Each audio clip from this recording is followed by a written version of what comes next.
നമസ്കാരം. തേടൈ ന്യൂസിലേക്ക് സ്വാഗതം. നെയ്യാറ്റിൻകരയിൽ സ്കൂട്ടറിൽ പോകുന്ന യുവതിയുടെ മാല മോഷ്ടാക്കൾ തട്ടിപ്പറിച്ച് കൊണ്ടുപോയ സംഭവത്തിൽ വീട്ടമ്മ ലിജിയുടെ മാലയ്ക്ക് പകരം ബോബി ചെമ്മണ്ണൂരിന്റെ വക സ്വർണമാല. മാല വാങ്ങിയ കഷ്ടപ്പാടും മോഷ്ടാക്കളിൽ നിന്ന് തിരിച്ചു പിടിക്കാനുള്ള പ്രയത്നവും വിവരിച്ച ലിജിയുടെ സങ്കടം കണ്ടതോടെയാണ് ബോബി ചെമ്മണ്ണൂരിന്റെ സഹായം. ജീവിതത്തിലെ സമ്പാദ്യം മുഴുവൻ സ്വരുക്കൂട്ടി വെച്ച് വാങ്ങിയ മാല പോയതിന്റെ വിഷമം ലിജി കരഞ്ഞു പറഞ്ഞിരുന്നു. പണയത്തിൽ നിന്നും മാല എടുത്തൊന്ന് ഇട്ട് നടന്ന ആശ തീരെ മുന്നേ ബൈക്കിലെത്തിയ സംഘം മാല പൊട്ടിച്ച് കടന്നു കളഞ്ഞു. എന്തു ചെയ്യണമെന്നറിയാതെ നിസ്സഹായരായി നിന്ന കുടുംബം അപ്പോഴും പറഞ്ഞത് പ്രതിക്കെതിരെ കേസൊന്നും എടുത്തില്ലെങ്കിലും മാല കിട്ടിയാൽ മതിയെന്നാണ്.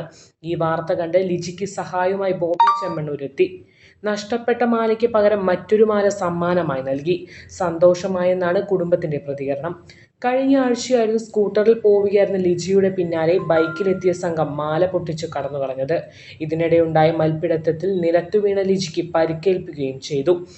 പ്രതികൾക്കായി പൊഴിയൂർ പോലീസ് അന്വേഷണം നടത്തുന്നുണ്ടെങ്കിലും ഇതുവരെയും കണ്ടെത്താനായില്ല. ന്യൂസ് ഡെസ്ക് തേടൈ ന്യൂസ്.